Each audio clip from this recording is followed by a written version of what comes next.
상시 프로그램을 센서 수준입니다. 이란 정세 소식 빠르게 전달하도록 하겠습니다. 미 중부사령부는 현재 이란 인프라 시설에 대한 타격 계획을 준비 중이라고 합니다. 그리고 미 육군이 호르무즈 통제를 검토 중이라고 하는데요. 트럼프 대통령은 오늘 중으로 이란에 대한 새로운 공습 계획에 대해 브리핑을 받을 예정이라고 합니다. 하지만 워싱턴 포스트 보도에 따르면 제럴드 알 포드 항공모함이 며칠 내로 중동을 떠나 미국으로 귀국한다고 합니다. 10개월간 파병 임무를 수행한 것인데 포드함은 수요일 기준으로 309일 동안 해상에 배치되어 최장기간 작전 체류 기록을 갱신했습니다. 워싱턴 포스트 보도에 따르면 포드함은 5월 중순경에 버지니아주로 복귀할 것이라고 합니다. 현재 이란 정권은 강경파가 장악을 한 상태입니다. 그 중에서도 이란 혁명수비대 사령관인 아흐마드 바이디 사령관이 이란을 장악한 상태인데요. 문제는 아흐마드 바이디 소장은 호르무즈 해협에 대한 이란의 통제권과 핵 프로그램에 대한 양보를 거부하고 있는 상태입니다. 이란 대표단은 4월 27일 파키스탄 중재단에게 트럼프 미국 대통령이 4월 26일에 제시한 3단계 핵 계획에서 이란 핵 관련 양보가 부족하다는 점에 불만을 표명한 후 수정된 제안을 내놓기 전에 최고 지도자 무즈타바 하메네이와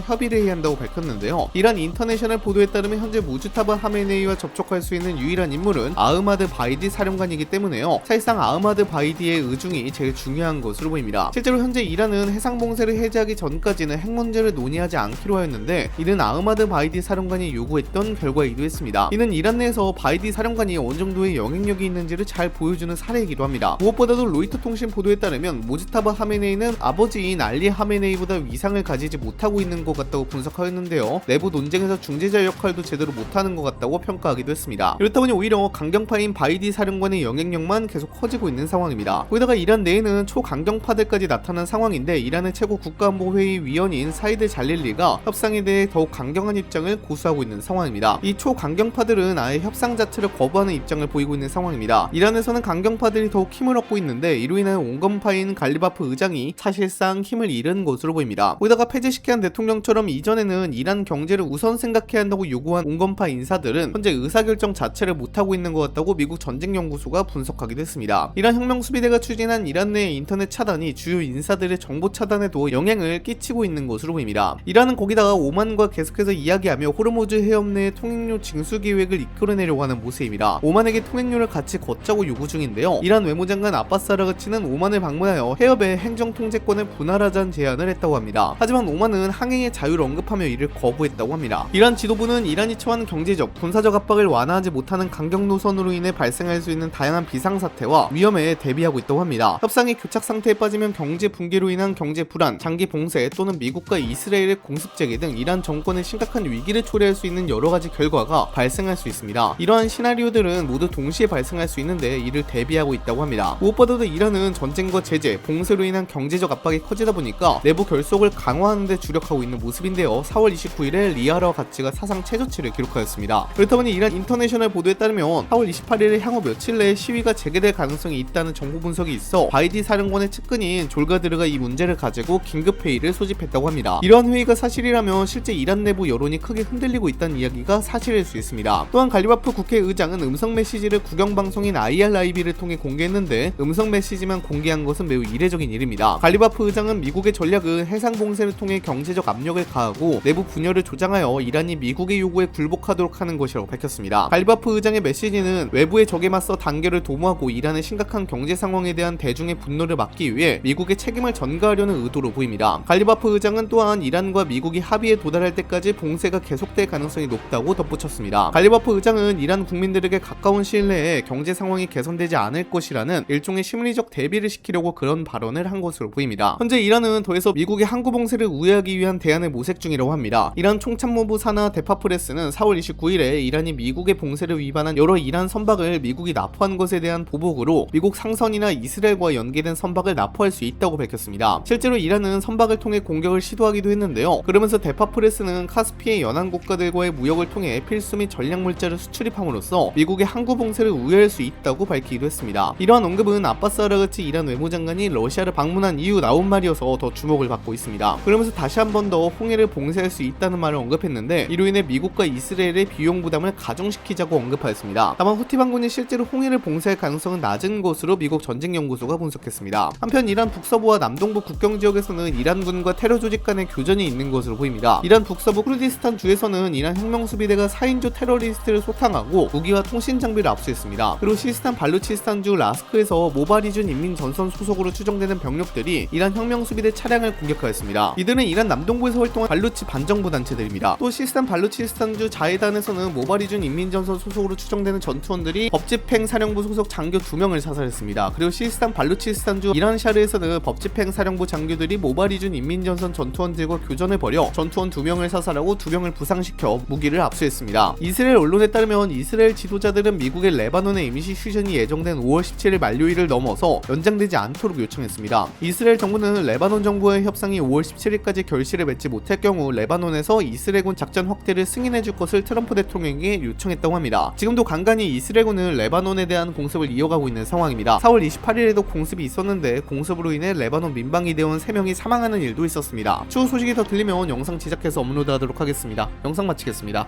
감사합니다.